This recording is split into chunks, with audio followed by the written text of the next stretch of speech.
जे Hong Daniel से इतना ज्यादा कनेक्टेड क्यों है? हाँ, माना जे डैनियल को अपना फ्रेंड मानता है, पर डैनियल के पीछे पागल हो जाना ये कैसी दोस्ती है? तो इसी चीज को इस वीडियो में हम डिकोड करेंगे एंड जे की बैक स्टोरी के बारे में भी बात करेंगे। So let's start the video. First chapter 3। जब एसपी Daniel first time Jaewon school जाता है, वो फैशन डिपार्टमेंट के क्लासरूम में एंटर करता है एंड सभी लड़कियां एंड लड़के भी पागल हो जाती है कि इतना हैंडसम लड़का हमारी क्लास में कैसे आया है। वहीं जे उसी क्लासरूम में होता है। वैसे तो जे किसी से भी बातचीत नहीं करता, बट डैनियल उसका भी अटेंशन ग्रैब कर लेता है, जिसका रीजन ये नहीं होता कि डैनियल गुड लुकिंग है। मेरे अकॉर्डिंग जे को डैनियल की पर्सनैलिटी काफी अच्छी लगती है कि लोंडा परफेक्ट होने के बाद भी सभी से अच्छे से बात करता है, थोड़ा शाई है एंड अच्छे दिल का है, जो उसका बिहेवियर देखकर पता चल जाता है। अब लुकिज्म स्टार्टिंग में पूरी लुक्स पर ही बेस्ड थी। जो गुड लुकिंग एंड फिट होता था वो डोमिनेट करता था स्कूल में। एंड हाँ, ये चीज कोरिया में बहुत ज्यादा होती है। कोरियंस के ब्यूटी स्टैंडर्ड्स बहुत हाई होते हैं। Back to the topic, still Daniel एक बहुत अच्छा बंदा है। इसी रीजन से जे के दिल में डैनियल के लिए रिस्पेक्ट होती है एंड वो बहुत बार डैनियल की हेल्प करता है। जैसे चैप्टर 20 में डैनियल जे को बाय बोलता है एंड फोन में अपनी मदर के साथ बात करता है, जिससे जे को पता चलता है कि आज डैनियल का बर्थडे है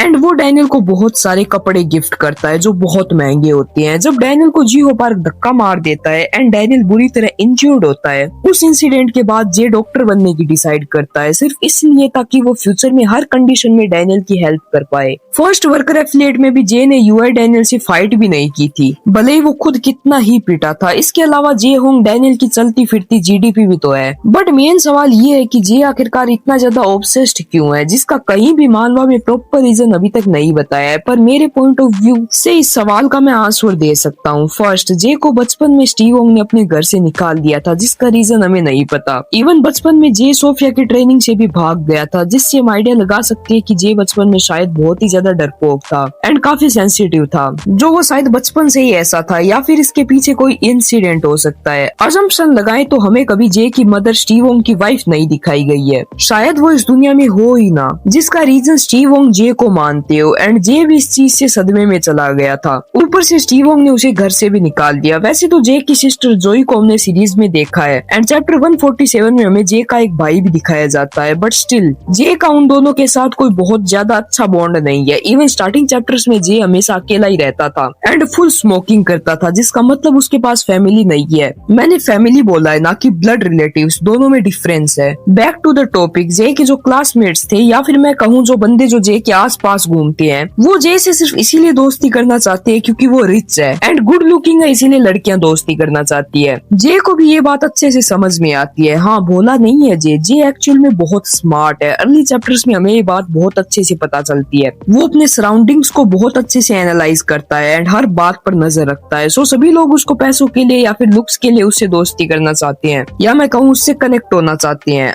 अब हाँ, मैं ये नहीं बोल रहा कि सारे ही लोग ऐसे थे। एग्जाम्पल के लिए अपने वास्को भाई, बिल्कुल प्योर आर्ट बंदा, बट वास्को भाई जैसे लोग जे होंग को शायद मिले ही ना हो या उसकी पर्सनैलिटी को शूट ना किए हो। इसके बाद जे की लाइफ में एंट्री होती है एसबी डैनियल की, जिससे जे काफी इफेक्ट होता है। जे डैनियल को अच्छा इंसान मानकर उसकी हेल्प करता है एंड इनकी दोस्ती होती है। अब नोटिस करें तो डैनियल ने कभी जे से इसीलिए दोस्ती नहीं की क्योंकि जे के पास बहुत पैसा है या जे गुड लुकिंग है। डैनियल ने दोस्ती इसीलिए की क्योंकि जे एक अच्छा इंसान है, उसने डैनियल की हेल्प की थी। अब आप लोग बोलोगे कि भाई मान लिया कि इनकी दोस्ती इसी टाइप से हुई थी, बट जे डैनियल से इतना ज्यादा ऑब्सेस्ड क्यों है कि उसके लिए सब कुछ दांव पर लगा सकता है? इसका रीजन है जे की लाइफ। जे के पास कोई फैमिली नहीं है, उसके पास ब्लड रिलेटिव्स है जैसे कि उसका बाप या भाई बहन, बट वो फैमिली नहीं है। अगर तुमने लाइफ में थोड़ा बहुत सफर किया है तो तुम्हें पता होगा कि फैमिली की रियल डेफिनेशन क्या है। अगर आप अपने लोएस्ट पॉइंट पर भी हो या आपने अपना सब कुछ भी खो दिया, स्टिल एक फैमिली आपको सपोर्ट करेगी, अच्छे रास्ते पर हमेशा आपका साथ देगी। इसीलिए मैं बोल रहा हूँ कि जे के पास कोई फैमिली नहीं है, वो है अकेला। जो लोग उसके पास घूमते हैं उनकी नजर उसके पैसों पर है या वो लोग वियर्ड होते हैं। तब जे की लाइफ में एक फ्रेंड की एंट्री होती है जो उसे सच में फ्रेंड मानता है। सिर्फ उसी की वजह से जे और लोगों से कनेक्ट हो पाया, वो और दोस्त बना पाया, वो अपने आप को बदल पाया एंड उस अकेलेपन से निकल पाया। तो मेरा सवाल कि जे की लाइफ में सबसे इम्पोर्टेंट पर्सन कौन है? Of course Daniel. अगर तुमने मानवा अच्छे से पढ़ी हो तो तुमने डेफिनेटली नोटिस किया होगा कि जे नॉर्मली हंसता या है स्माइल नहीं करता है। पर जब कभी जे के चेहरे पर स्माइल आई है पूरी मानवा में, तो वो सिर्फ और सिर्फ डैनियल की वजह से आई है। ये चीज तुम बस नोटिस करो एंड तुम्हें समझ में आएगा डैनियल जे की लाइफ में कितना ज्यादा इंपॉर्टेंट है। जे के पास सब कुछ था, पैसा, लुक्स, गाड़ी, बंगला, बट साथ में अकेलापन एंड एक सच्चे फ्रेंड की कमी,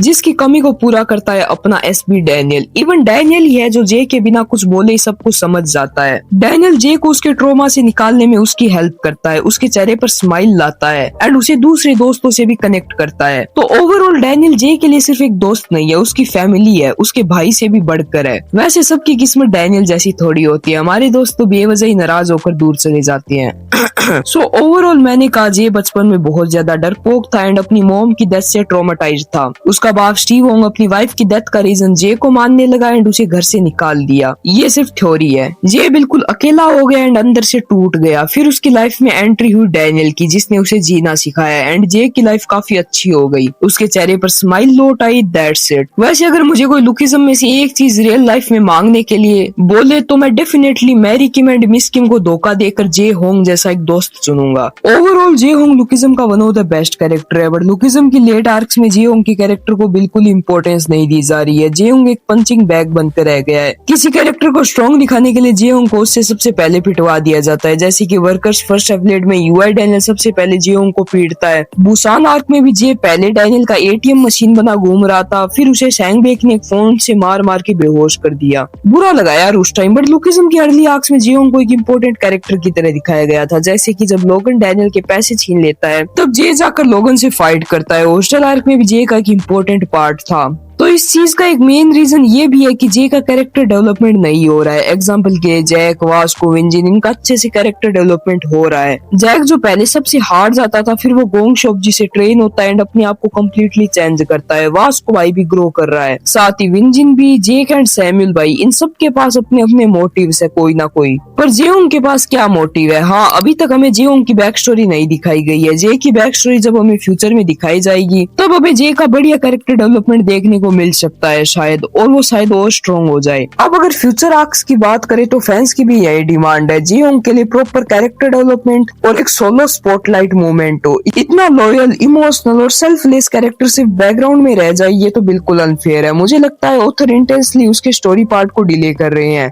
ताकि जब रिवील हो तो ऑडियंस का इम्पैक्ट डबल हो। शायद फ्यूचर में हमें उसका पास्ट, उसकी मॉम का ट्रुथ और स्टीव वोंग के साथ क्या हुआ ये सब फाइनली दिखाया जाए। और अगर ऑनेस्टली अगर ये सब रिवील हुआ तो जे का कैरेक्टर बहुत ज्यादा ट्रेजिक और पावरफुल बन सकता है। एक और इंटरेस्टिंग थ्योरी ये भी हो सकती है कि जे के अंदर अभी भी एक हिडन पोटेंशियल हो जो उसने कभी यूज ही नहीं किया हो, क्योंकि उसके लिए फ्रेंडशिप और इमोशन फाइटिंग से ज्यादा इम्पोर्टेंट है। पर अगर कभी डैनियल किसी रियल डेंजर में पड़ा तो मुझे पूरा यकीन है जे बिना सोचे समझे सब कुछ दांव पर लगा देगा। एंड हाँ, तुम लोगों को कमेंट्स में स्पैम करने की जरूरत नहीं है कि तेरी आवाज को क्या हो गया है। मुझे पता है कि मेरी आवाज बिल्कुल ही खराब हो चुकी है, जिसके दो रीजंस है। फर्स्ट तो मैंने माइक चेंज किया है, ये एक माइक ऑर्डर किया था, अब ये माइक ही ऐसा है, मैं इसे इम्प्रूव करने की ट्राई कर रहा हूँ। सेकंड, पता नहीं गले को क्या हो गया है, पिछले 1-2 महीने से गला बिल्कुल ही खराब है, गला फट रहा है। तो हाँ, अभी के लिए जैसी वॉइस है प्लीज उसी से एडजस्ट कर लेना। बाय द वे, तुम जे के बारे में क्या सोचते हो कमेंट्स में जरूर बता के जाना। एंड ऐसी अमेजिंग डिटेल्ड एंड कमाल के वीडियोस के लिए चैनल सब्सक्राइब जरूर से कर देना। बाय बाय, टाटा, सायोनारा।